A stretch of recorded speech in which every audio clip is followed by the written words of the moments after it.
เป็นจังใดทางบ้านน้องเต้เพิ่นก็ได้มีคดีคือช่วงหลังๆนี่คือว่าเห็นสะเทืองเนาะบ่จิเนาะเจ้าเข้าไปอยู่บ่ ช่วงหลังมีแต่ไปเมื่อนึงไปพอเราเมื่อนึงในเรื่องตอนที่เบาเสียนเป็นเอาข่าวสารไปให้ตอนนั้นแหละยังไม่ได้ไปเลยยังไม่ได้ไปเยี่ยมเลยไปดีใจกับเราแล้วพี่น้องเนาะ เป็นคลิปทีมงานหลายๆช่องอยู่พี่น้องเนาะเพิ่นเข้าไปหาคือเห็นข่าวดีหลายอย่างหลายแนวอยู่ปิดเสาเป็นยังเพื่อนน้องโอเพิ่นก็คือว่าแอมผาแอมอย่างเรียบร้อยเลยว่าซั่นอ๋อเจ้าพี่น้องเนาะดีมุกดีใจนำ เรียกอะไรเป็นเสามีได้เรื่องคือเห็นลากอยู่เถอะ เดี๋ยวบ่ได้เบิ่งครับเห็นพุ่มกินดีนะก่อน บ่ได้เบิ่งฮอดเวลา เสาบ้านใหญ่มื้อหน้า15ฮู้จักบ่นี่ก็บ่ได้เบิ่งรายละเอียดพี่น้องเนาะแต่ว่าเห็นอันแกเสามาโอ้ดีแล้วใช่มั้ยบ่ได้เบิ่งคนคิดแล้วจะว่าดีมุกดีใจนำเราที่ได้บ้านได้เรือนใหม่แล้วพี่น้องเนาะสาเทืองเพิ่นก็ได้ดูพี่น้องมันก็สาธุบุญของเราหั่นแหละแม่นบุญวาสนาลาวเนาะเดียวคุณน่าลูกก็ได้หาคนบ่บ่ได้ธรรมดาพี่น้องเนาะและมีโอกาสจังสิได้ไปเยี่ยมไปยามพี่น้องเนาะเอาไปกะบ่ถึกว่าสิได้ไปมื้อใดเดี๋ยวมื้อนี้บ่ได้ไปดอกพี่น้องมันมาเฮาเดินทางมาไกลเด้แม่นไปบ่ได้มีหยังดอกพี่น้องไปก็มีแต่ว่าไปเยี่ยมไปยามไปแสดงความยินดีนำเพิ่นคันว่ามีทางผู้รักผู้ใหญ่เพิ่นมอบหมายหยังให้ก็ยิ่งดีพี่น้องเนาะแม่นตามคำ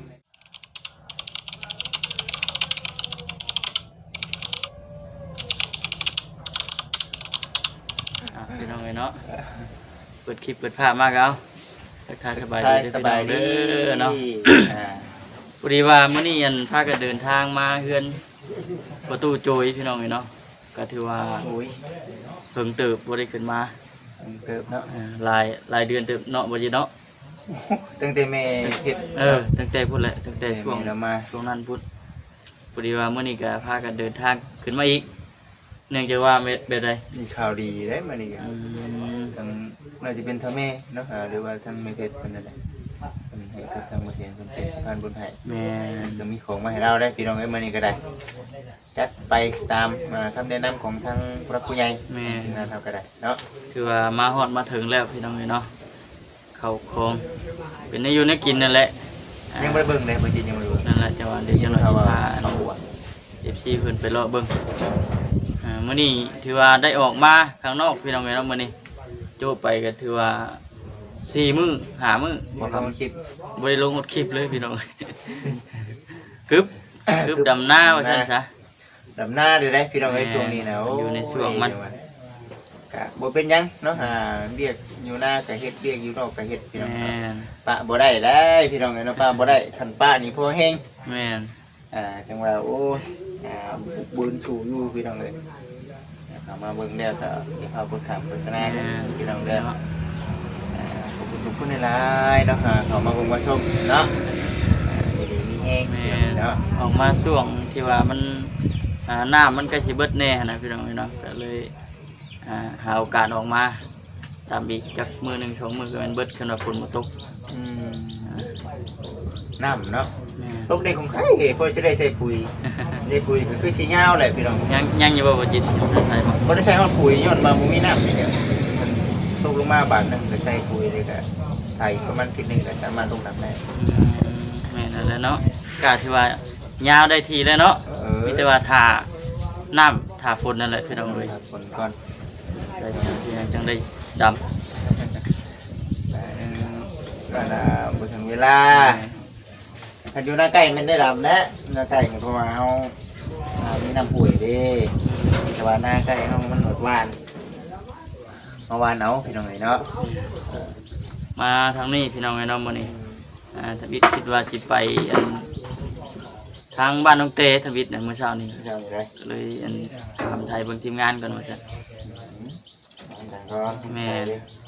จักเป็นจังใดทางบ้านน้องเต้เพิ่นก็ได้มีคดี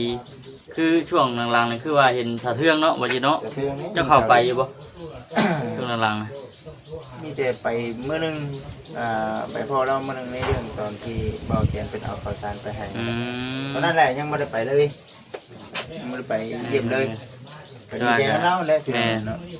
เป็นคลิปทีมงานหลายๆช่องอยู่พี่น้องเนาะเพิ่นเข้าไปหาคือเห็นข่าวดีหลายอย่างหลายแนวอยู่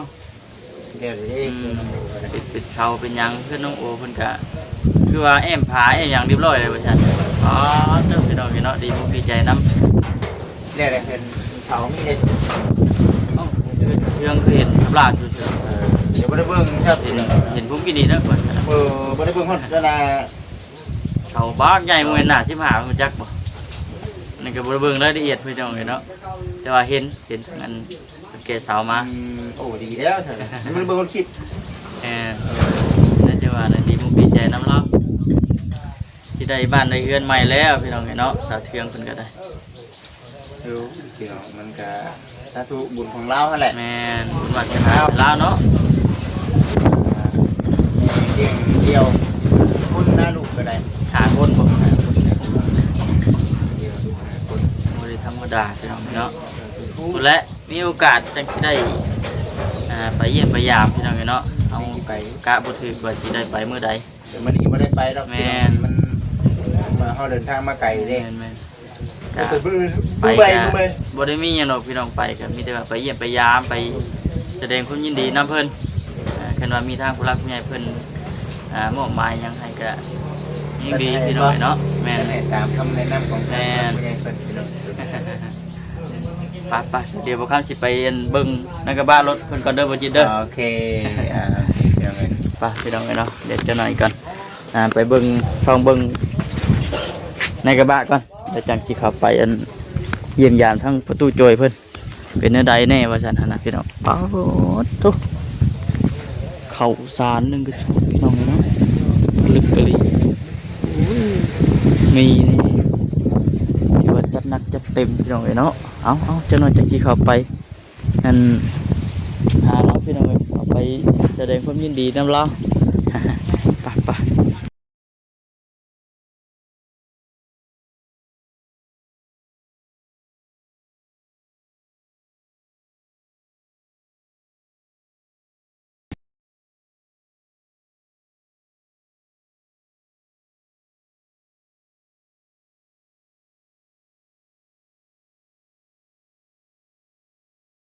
เดียวกัน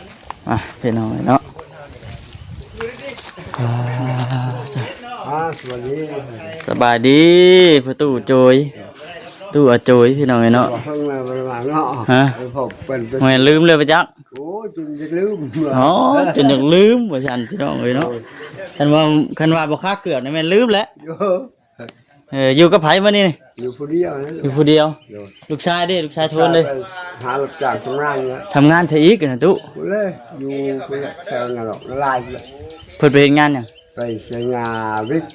เชียร์หญ้าต้นวิก โดน เออ ไปอยู่พวกชาวบ้านนี่ ไปแต่โดนเติบแล้วบ่ โอ้จะเอ้ยเมื่อพุ่นนะ สบายดี สวัสดีสวัสดี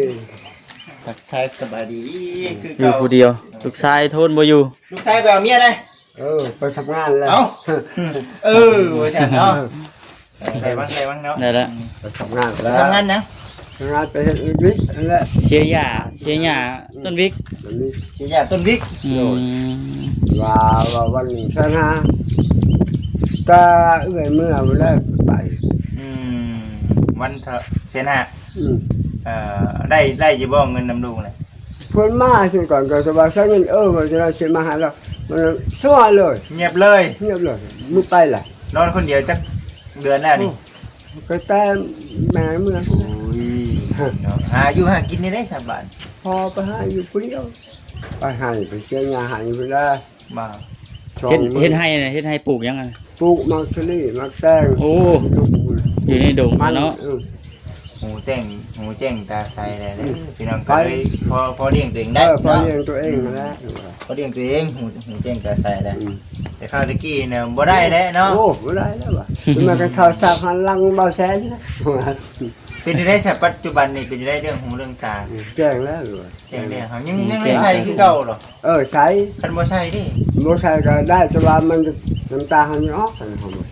แม่นบ่ มันถึกลมถึงอย่างคิดบ่ ลม แต่ว่าความแจ้งนี่เห็น แจ้งเห็นหมด อืม จุดประหาการยูนก็เห็น แต่ว่าเพิ่นนี่สิบ่สู่ลม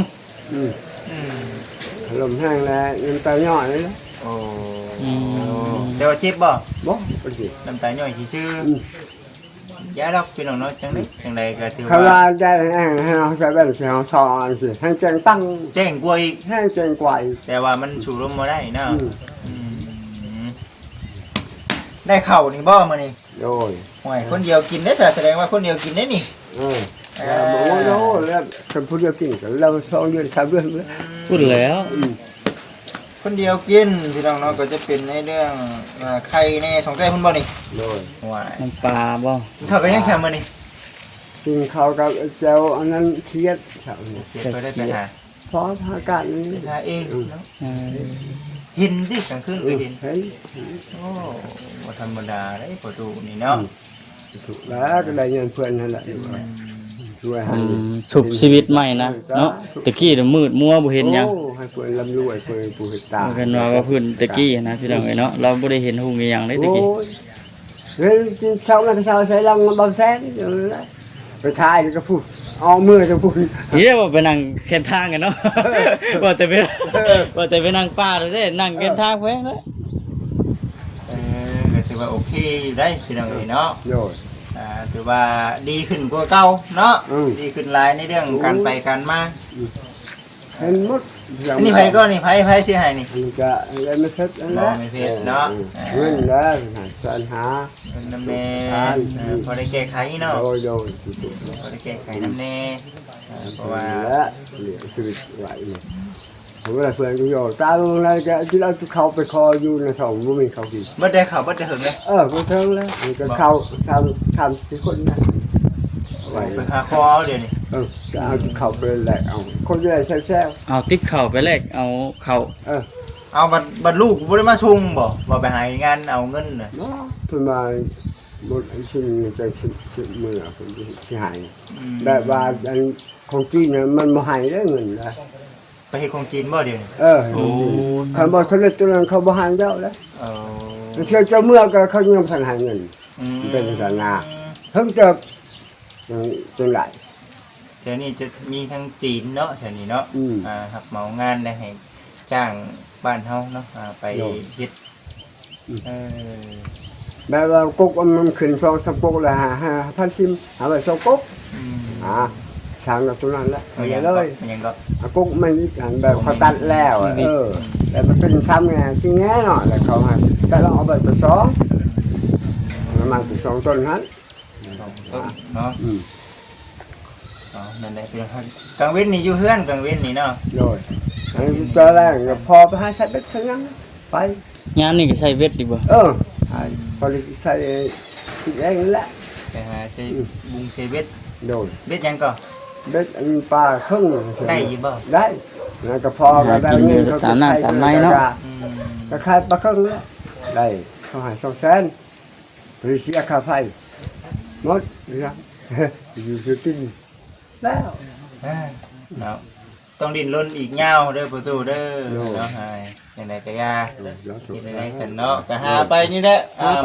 เขานำสัมปานี่เบิดก็หาไปนำบ้านนำเมือง โดย เฮาสิบ่มีเงินซื้อก็ถือว่าพอได้มีเครื่องมีของไปเปลี่ยนเอาเข้าเพิ่น สบายดี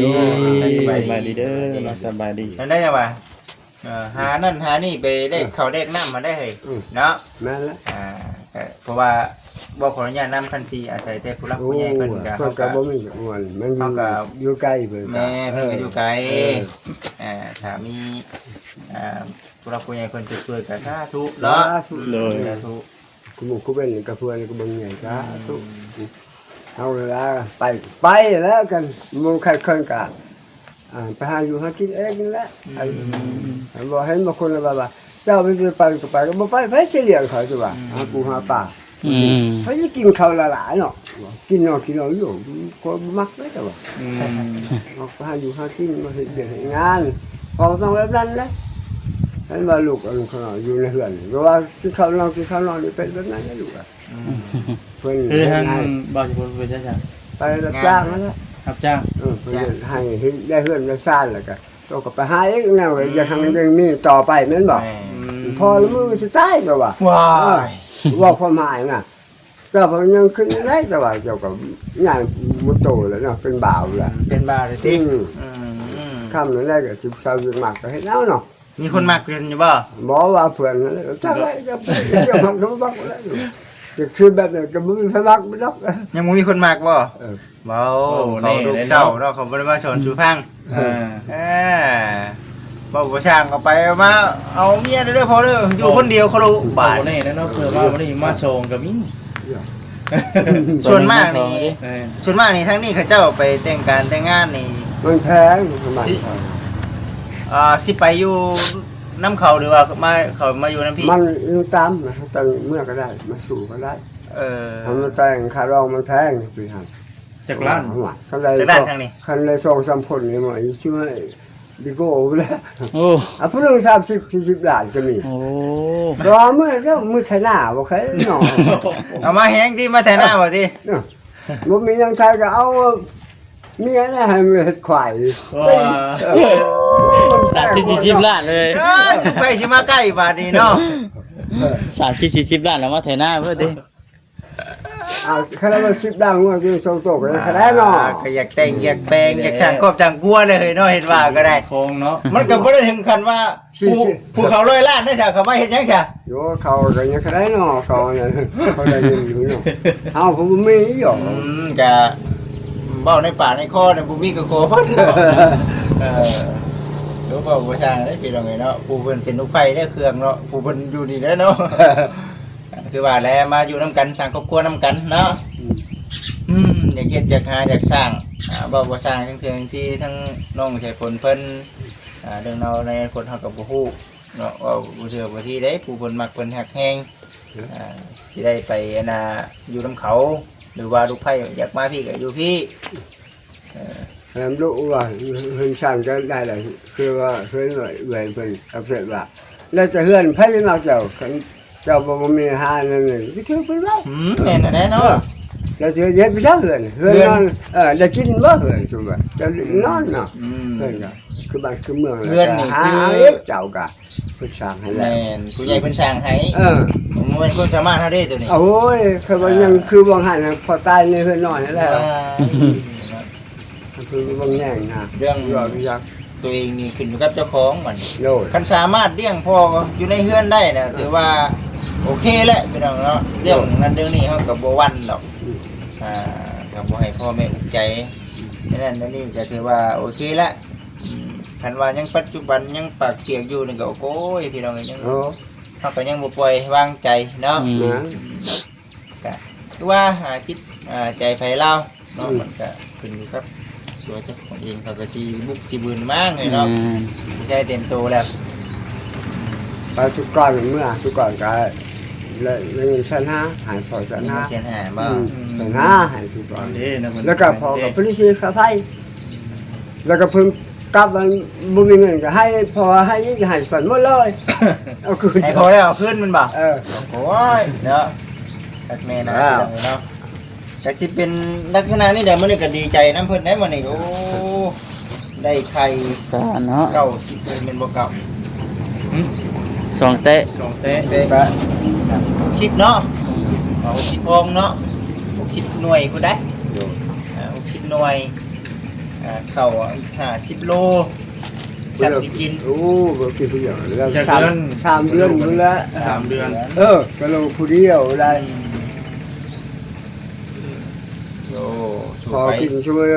ตักมีแต่ช่องกาตัวเสาตัวแรกเลย 1ต่อเช้าระยะต่อแรง โดย เฮ็ดส่งกะเอาของเราอ่า สองกะตอนเช้าแล้วตอนแรง ของผู้เดียวเด้ เอา นั่นแหละ ถือว่าสู้ๆเด้อเนาะ โดย สู้ๆดีใจนํเนาะดีใจนํก็สิประมาณนี้แหละพี่น้องเอ้ยเนาะคุยกันทางเป็นจะได้ในเรื่องดนตรีเดี๋ยวนี้ก็มีอารมณ์มีมีผลงานเพลงใหม่อยู่บ่ตู้ บ่เป็น ฮะ มีแต่เพลงเก่า เก่า มีอารมณ์ดินอยู่บ่แต่ละมื้อแต่ละวันนะ ผู้มือ ก็ดินคู่มืออยู่เนาะ โดย ก็ถือว่าบ่สุขบ่เศร้า บ่ มีกุศลคือเก่า พอเพิ่นก็ลองผู้เดียว ใครอยู่คำว่าแนนั้นได้เนาะอย่าว่าสุขเศร้าเหงาใจบ่ได้ได้แบบนั้นได้เนาะมีแต่ ก็ต่างลองผู้เดียวก็ให้คนสบายเอาแหละ เอาเลยอะ ๆนั่นเลยอ่ะดิ ม่วนนี่เหรอเนาะ เอาพรดีดิยังแค้นเนาะยังบ่เป็นเนาะเป็นอยู่บ่แพ้ ว่าเป็นหมดแค่น่ะมันบ่มีแค่ อันเครื่องมือแล้วนี่มีหยังวะสีช่อน่ะยังอยู่สีช่อเจ้า บ่ได้สิชอบนะ สิชอบทิมแล้ว สีช่อหาเก็บกระโปรงผ้ามาเฮ็ดก็ได้นะเนาะเฮ็ด ที่เราชอบ อันเจ้าบ่เห็น ก็เป็นเนาะ สีช่อแล้วเอาอันปีบขนมเงินนี่ ไปเพื่อนนี่ยังงามคือเก่าเนาะยังงามคือเก่าเพื่อนนี่ ข้าวไปหาข้อเข่าแล้วหมด ไปหาคอยดูได้ อยู่ผัวเอาเขาไปเปลี่ยนเอาอยู่ที่ชุม เอาติ๊บเข้าไปเปลี่ยนเอาอยู่จุดชุม ด้วยข้อเขาไป ไปเลยเปลี่ยนดีแล้วเฮ็ดเป็นอันดีมันบ่แม่นอันนั้น คำว่าข้อเข่านี่บ่ได้มีอย่างไปเปลี่ยน เปลี่ยน บ่ได้แม่นว่าขอปากเปล่าเด้เราก็ได้ อันนี้เฮายัง มัน ก็ต้องมันอันนั้นอยู่ได้เปอร์เซ็นต์ ให้กลัวเฮาไปขอละล่าเด้ ขอละให้ฉันเนาะ แช่เรายังบ่ได้กล้าใช่ไปขอละล่าถามไหมฮะ อันนี้จะเพิ่นมาบอกว่าเขาไปเขาไปเอาแล้วเอาไปเขามาให้คอยว่าว่าพอบ่ไปซับนะ เราก็ใช้วิชาแล้วคือกันนั่น เจ้ากับโบห้อง เป็นเลขเนาะ ไปหาของวิชาเนาะ แล้วก็มีวิชาติดตัวโดยเฉพาะเราก็ได้ ต้องไหนได้กว่าให้ ยาเราแต่ท่าก็ได้ ติดป้ายเนาะเพราะอะไรจะได้เขา เกเอารวมกัน นั่นแหละก็ จุบกันพี่น้องเนาะดีใจน้ำเราเพื่อนเราเป็นซอยพี่น้องเนาะไปโอเคจังไรกันอยู่ดีแห้งเด้อพี่น้องสบายดี